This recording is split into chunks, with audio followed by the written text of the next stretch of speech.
Acts chapter 9.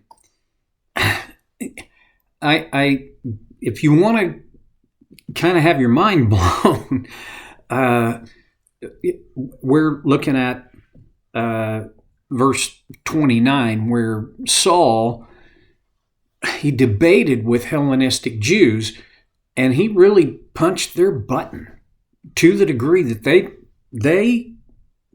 tried to kill him. Heesh. Well, in verse 30, when the believers learned of this, they took him down to Caesarea. Now remember, any place, if you're going from Jerusalem, you're going down. It doesn't matter which cardinal direction you're going. Caesarea is actually about 50 miles north of Jerusalem. Now that's where they first sent Saul. And then they sent him on from there to Tarsus, which was his hometown. I mean, he was called Saul of Tarsus. Tarsus was no small journey from Caesarea. It was about 300 miles. That's a long journey. This would have been all by land. Tarsus is in what modern day Turkey. It's west or east of the Mediterranean Sea in eastern Turkey. A long trip.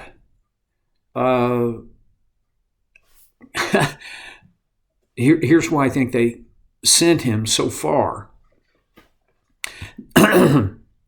Because they knew the Hellenistic Jews were serious. They weren't just bluffing. They would have killed him. Okay. And verse 31 is actually, I chuckle as I read it. Then the church throughout Judea, Galilee, and Samaria enjoyed a time of peace and was strengthened. Which, it's almost like, okay, they got Saul moved on geographically a long ways. And then they took a deep breath. I don't know if that's exact. But Luke goes on. Living in the fear of the Lord and encouraged by the Holy Spirit, it increased in numbers. All right. I'm going to look at this almost word by word. Living in the fear of the Lord. Now, most often, fear locks us up. It doesn't free us up. Here's the thing about fear. As I've experienced it so much in my life, so have you, and I've studied it some. The function of fear is to alert us to threat. Beyond that, it doesn't do us much good. See, the part of your brain that registers fear will send a message to your system that sends the blood to your large muscle groups so that you can fight or flee. And once you've done that, its job is the role and function of fear, it's done. Anything after that is not helpful. As a matter of fact, it is dangerous and can be destructive. But here, the church were living in the fear of the Lord. Okay, so that's not the kind of fear that we most often deal with. Let's talk about the fear of the Lord. Are we afraid of God? I don't think so. I don't think that's what this means. I will say this, and I've told you this before, if you've been, clicked in a long time ago, I think now, but I remember going that this was in the year 2000 when Debbie and I went to the Grand Canyon. A friend of ours got us there right as the sun was beginning to set. When you come, this was on the Arizona side, the south rim of the canyon. The first turnout you come to is Mather's Point. And it's situated in such a way that you have the parking area is down a little. You would never even know there was a canyon. There's just forests of pine trees and aspens. And when you walk up from the parking lot, you get to the rim and the canyon explodes in your vision before you. And my breath was taken away. And there was this part of me that thought, if I'm not a little bit afraid of the one who did this, I'm stupid. So, yeah, ever been in a thunderstorm? That lightning and thunder? I don't know.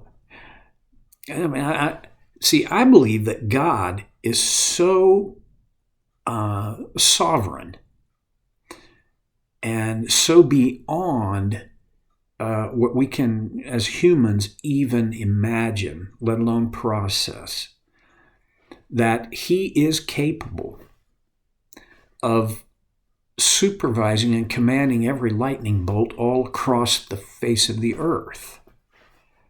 Others don't look at it that way. I have a friend who says, I think God is interested in more important things. Maybe, but I will say, even if you believe that God set this in motion and now nature does its thing according to the rules that God established, you don't want to mess with the one who did that. So there is this aspect of the fear. Okay. And Jesus even said, don't fear the ones who can damage and destroy your body, but fear the one who can destroy your soul. I don't know whether that's Satan or God. If it's Satan, then God has to give permission. If it's God, then I think Jesus was talking about the final judgment where those who have rejected Christ will be sentenced. The judgment will be, you will get what you wanted. Eternity without Christ. The destruction of the soul. Well, it's a big deal. Okay. I think that's pretty well covering the be afraid aspect of the fear of the Lord. There's another aspect that is less, to me, it's less intimidating, but not small. To fear the Lord means to have a reverence for. When there is a true and actual reverence for God, then the desire of the one who is in reverence is to honor the one they reverence. When you live in that kind of fear of the Lord, so what would that look like? I don't think you go from brother to sister to brother in this family of God and go, are you afraid today? You need to be afraid. No. See, and I'm not even sure this is what was preached, but when I was a little kid, that's what I heard a lot. You better be afraid of God. You better be. Now, I think the intention was to scare us into obedience. That's not what the church was practicing. The church was practicing a reverential response to God, who they understood to be the sovereign God of the universe, of all there is.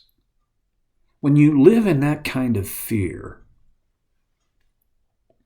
what does your life look like? Well, actually, the whole rest of the New Testament is about that. I'm just going to cite a couple of things. One is what Paul wrote in Galatians, the fruit of the Spirit. You see, when I live in this kind of fear of the Lord, it produces in my life character qualities that are brought out of me by the power of the Holy Spirit, God's presence living in me. Love, joy, peace, patience, kindness, goodness, faithfulness, gentleness, and self-control. 9 character qualities. Man, when you're around a person that's got this, think about this. Sometimes I think of the fruit of the Spirit and I think, well, those are all passive things. Love, joy, peace, patience, kindness, goodness, faithfulness, gentleness, and self-control. Well, I don't think they're passive. And I can go into that for a long ways, but I'm only going to leave it at this. When I live in this kind of fear of the Lord, it will be evident in my behaviors, in the way I treat people, and frankly, the way I treat myself. And when that kind of character and nature become evident in me, something happens.